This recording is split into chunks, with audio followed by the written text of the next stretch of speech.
the son of Sam, also known as David Berkowitz, was one of the most notorious serial killers in American history. He was active during the summer of 1976 and 1977. Berkowitz terrorized New York City with a string of seemingly random shootings that left 6 people dead and several others injured. In the summer of 1953, Pearl and Nathan Berkowitz adopted a 3-day-old boy and brought him home to their small apartment in the Bronx. Little David was a blessing because the couple couldn't have children of their own. One of David's earliest memories was his parents telling him that he was adopted and that his real mother had died giving birth to him. Every time he and his parents would pass the Bronx County Courthouse where the surrogates court is located, they would point to it, tell him that that's where the judge awarded him to them because they loved him more than anybody in the world. Nathan Berkowitz worked 6 long days a week running a hardware store. Pearl was a homemaker who loved to show off her little boy. While David's childhood seemed normal enough, including Little League and occasional trips to Yankee Stadium with his father, David sensed early on that there was something wrong, something he could not express. My parents had such great hopes for me. They tried to raise me as best as I could, and they fed me and clothed me and gave me love, but there was just something in me that would not respond to that love and pushed it away. I was so self-destructive. When David fought with other boys in the neighborhood, they would taunt him saying, "You're not a real kid, you're adopted." Maybe it's sort of like a Pinocchio sense, he was trying to be this real, live, biological boy, and somehow knowing that he was adopted made him feel less than genuine from day one. Worse than the shame he felt over being adopted was his guilt, knowing that his biological mother had died in childbirth. He would lie awake at night, fearing that his father was going to come and murder him in his bed because he had killed his biological mother. David Richard Berkowitz was born on the 1st of June of 1953 in Brooklyn, New York. His childhood was marked in instability as he was adopted by Nathan and Pearl Berkowitz shortly after his birth. One night, shortly after his bar mitzvah, in a fit of adolescent rage, David said something cruel to his mother that he would have to live with for the rest of his life. She was on her way out to go to dinner, and he screamed at her, I hate you, I hope you die." And essentially that was the last time he saw her alive. Unbeknownst to anyone, she was in the advanced stages of breast cancer and collapsed at dinner that evening. The only person he really felt close to in the whole world wasted away in the cancer ward and then died. David cried for days. I was a lot closer to my mom than I was to my dad. My dad, he had to work all the time, 6 days a week. It wasn't his fault. And then I had trouble, lots of trouble all through my youth, emotional problems and things, mental problems. And when she died, of course, then I lost everything. Berkowitz really struggled with feelings of abandonment and sense of not belonging, which manifested in various behavioral issues as he grew older. He exhibited a fascination with fire setting and animal cruelty, indicating early signs of psychopathy. David's loneliness intensified. He was extremely shy and blushed easily, especially around girls. He would ride his bike for hours, often to his mother's grave. He lingered in the cemetery, fascinated by the tombstones of people who died young. He wondered if the girls had been pretty. My dad used to cry and plead with me to come and talk with him.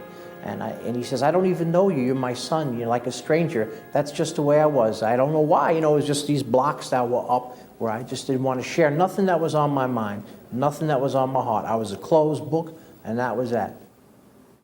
Because of his chronic truancy, David barely graduated from high school.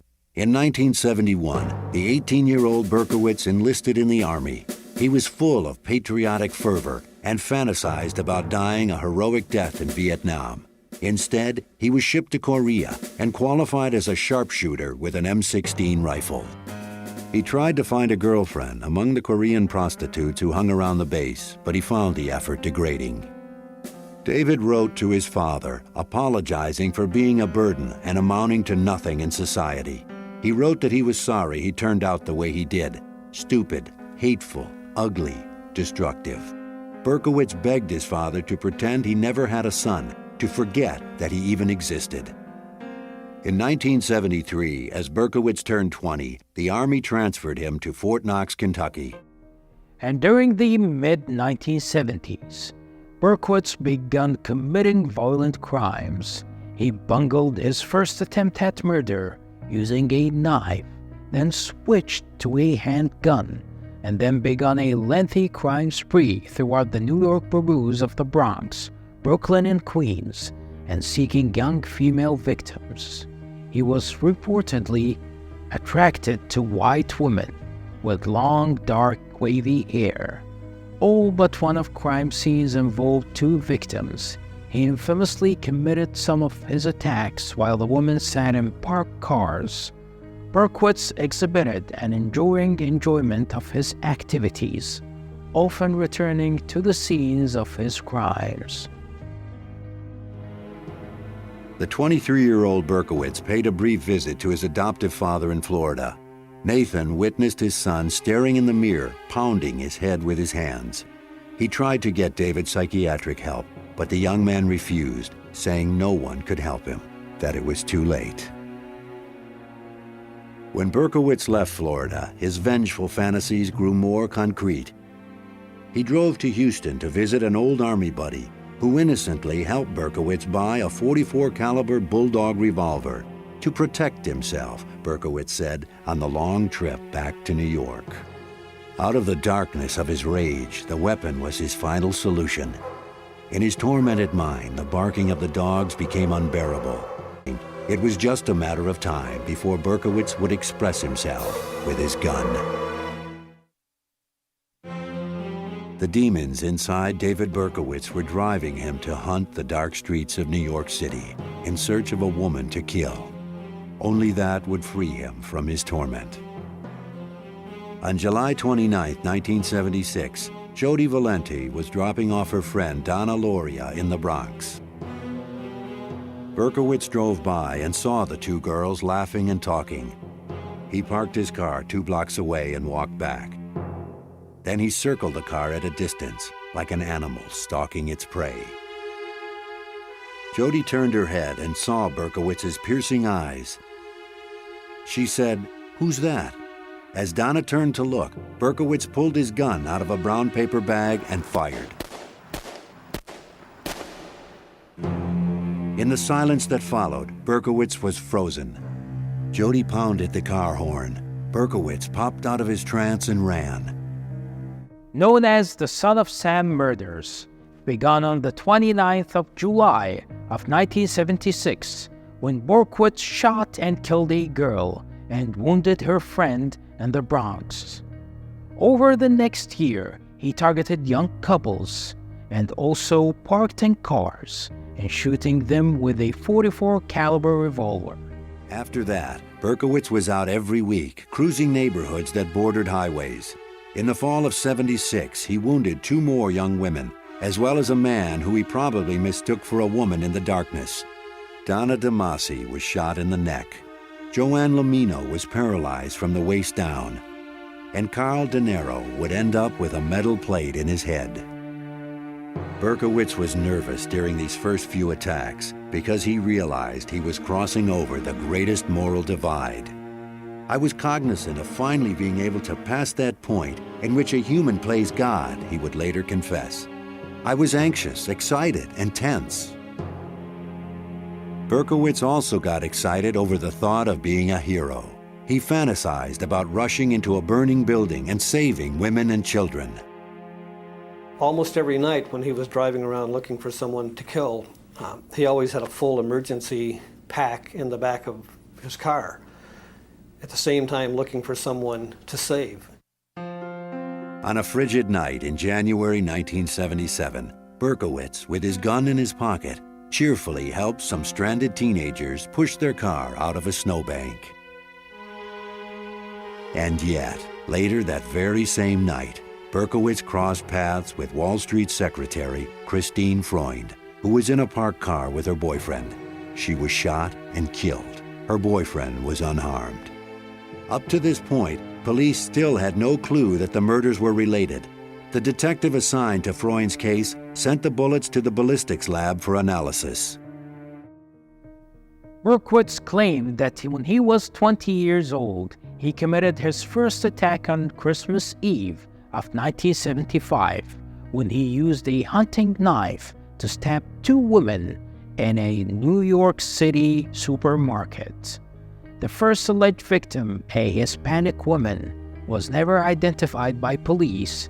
The other victim was 15 years old Michelle Foreman, a sophomore at Truman High School, whom he stabbed 6 times on a bridge near Disraeli Loop, and whose injuries were serious enough for her to be hospitalized for a week.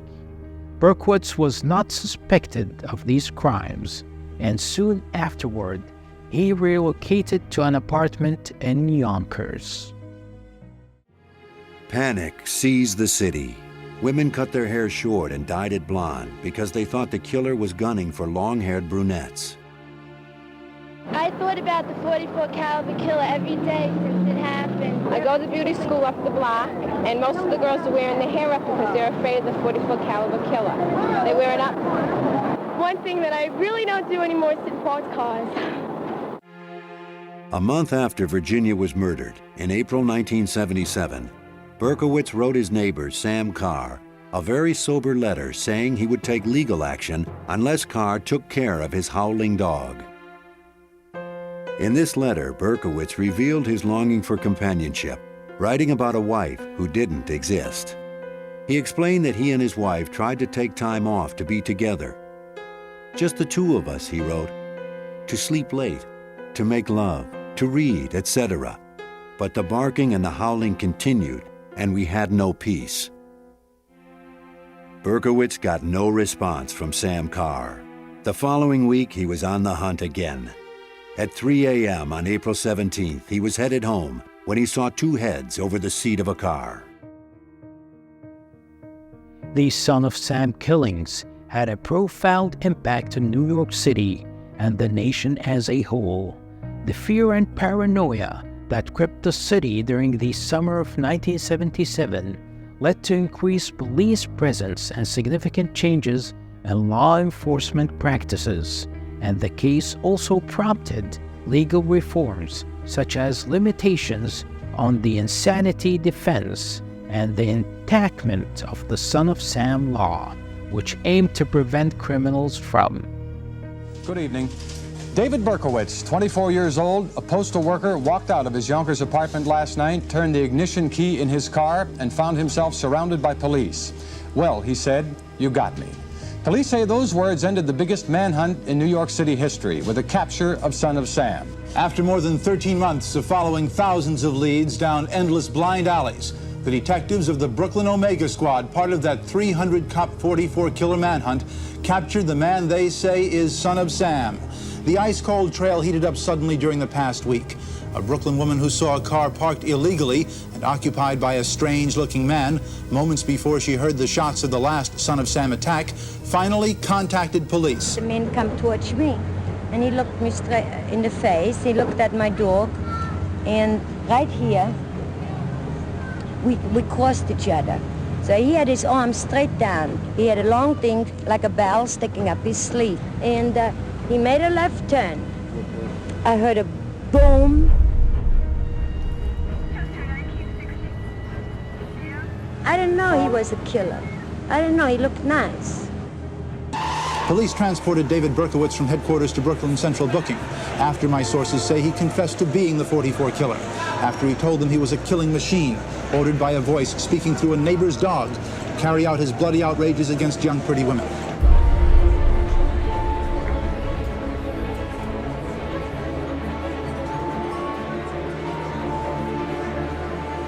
In general, his neighbors describe him as basically nice, quiet, kept to himself, perhaps a little strange, perhaps a little moody.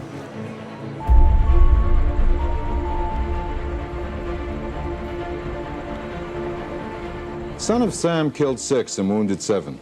How many people do you know, your neighbors, people who might fit that description? Nice, quiet, a little moody, kept to himself.